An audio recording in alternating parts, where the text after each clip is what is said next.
Hi అండి. నమస్తే. Welcome to Suhasini's kitchen. నేను మీ సుహాసిని రెడ్డి. ఈరోజు మన కిచెన్‌లో రెస్టారెంట్ స్టైల్ దాల్ కా దడ్కా చాలా చాలా రుచిగా ఉంటుంది.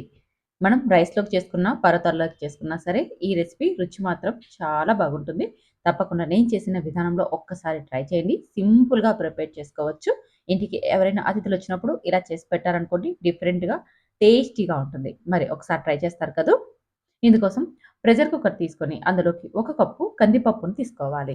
ఈ కందిపప్పును 3 లేదా 4 సార్లు శుభ్రంగా కడిగిన తరువాత ఇందులోకి ఏ కప్పుతో అయితే మనం కందిపప్పును తీసుకున్నామో అదే కప్పుతో 3 కప్పుల నీళ్ళని, అలాగే ఒక పావు టీ స్పూన్ పసుపును, ఒక పావు టీ స్పూన్ ఉప్పును వేసేసుకొని, ఒక స్పూన్ ఆయిల్‌ని కూడా యాడ్ చేసేసి ఇదంతా ఒకసారి బాగా కలిపి మూత పెట్టి 3 విజిల్స్ వచ్చేదాకా ఉడికించుకోవాలి.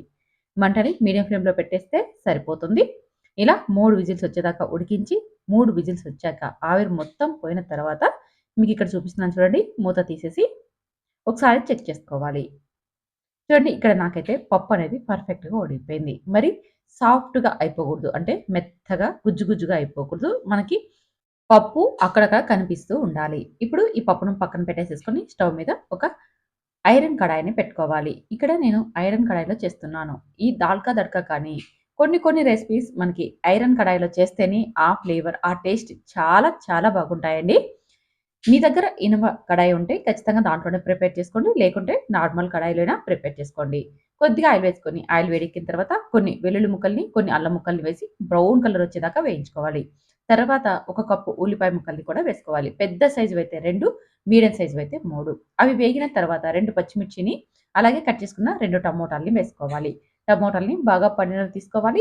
అలాగే చిన్న ముక్కలుగా కట్ చేసి వేసుకోవాలి. ఈ టమోటాల్ని కూడా సాఫ్ట్‌గా అయ్యేంత వరకు మగ్గించుకోవాలి. చూడండి ఈ విధంగా టమోటా అనేది మనకి బాగా మెత్తబడిన తర్వాత ఇందులోకి ఒక హాఫ్ టీ స్పూన్ కారం పొడిని, పావు టీ స్పూన్ ధనియాల పొడి, పావు టీ స్పూన్ జీలకర్ర పొడి, అలాగే మరొక పావు టీ స్పూన్ గరం మసాలాను వేసేసుకొని ఇదంతా బాగా కలుపుతూ 5 నిమిషాల పాటు మగ్గించుకోవాలి. మనకి మసాలా అంతా పచ్చి వాసన పోయేంత వరకు బాగా కలుపుతూ ఫ్రై చేసుకోవాలి. ఈలోపు మనకి టమోటాలు కూడా మరి కాస్త సాఫ్ట్‌గా అయిపోయి అంతా బాగా కలిసిపోతాయి. తర్వాత ఇందులోకి మనం ఉడికించి పెట్టుకున్న ఈ కందిపప్పు మిశ్రమాన్ని వేసేసుకోవాలి.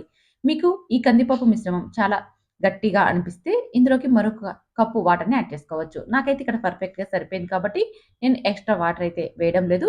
ఒకవేళ మీకి చాలా గుజ్జుగా ఉంది అని అనిపిస్తే మరొక కప్పు నీళ్ళని వేసేసుకొని ఒక 5 నిమిషాల పాటు ఉడికించుకోండి. తర్వాత ఇందులోకి రుచికి సరిపడా ఉప్పును, కొద్దిగా కొత్తిమీర తరుగును, అలాగే కొద్దిగా కసూరి మేతిని వేసుకోండి. మీ దగ్గర కసూరి మేతి లేకుంటే స్కిప్ చేసుకోండి. ఉంటే వేసుకోండి. ఫ్లేవర్ చాలా బాగుంటుంది. తర్వాత ఇదంతా బాగా కలిసేలాగా 1 లేదా 2 నిమిషాల పాటు ఫ్రై చేసుకోవాలి. చూడండి ఈ విధంగా 2 నిమిషాలు బాగా ఫ్రై చేసేసుకొని, ఇప్పుడు ఉప్పు సరిపడా అయిందో లేదో ఒకసారి చెక్ చేసుకోవాలి.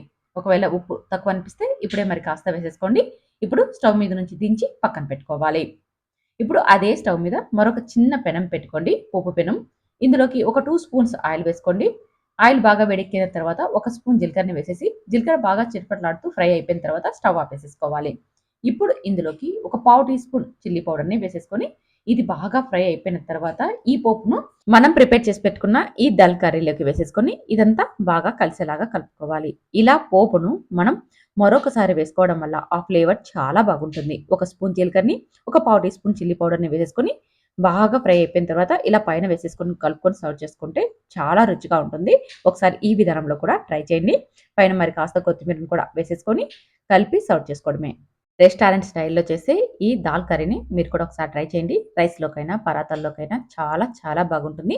సింపుల్‌గా ప్రిపేర్ చేసుకోవచ్చు. టేస్ట్ మాత్రం చాలా చాలా బాగుంటుంది. మరి ఇంకెందుకు ఆలస్యం ఒకసారి మీరు కూడా ట్రై చేసిన తర్వాత ఎలా వచ్చిందో కామెంట్ చేయండి. అలాగే నచ్చితే మాత్రం లైక్ చేసి మీ ఫ్రెండ్స్, ఫ్యామిలీ మెంబర్ కూడా షేర్ చేసి మా ఛానెల్ సబ్స్క్రైబ్ చేసుకోండి. ఇలాంటి ఎన్నో వీడియోలు మన ఛానెల్‌లో మీరు చూడొచ్చు. Thank you for watching.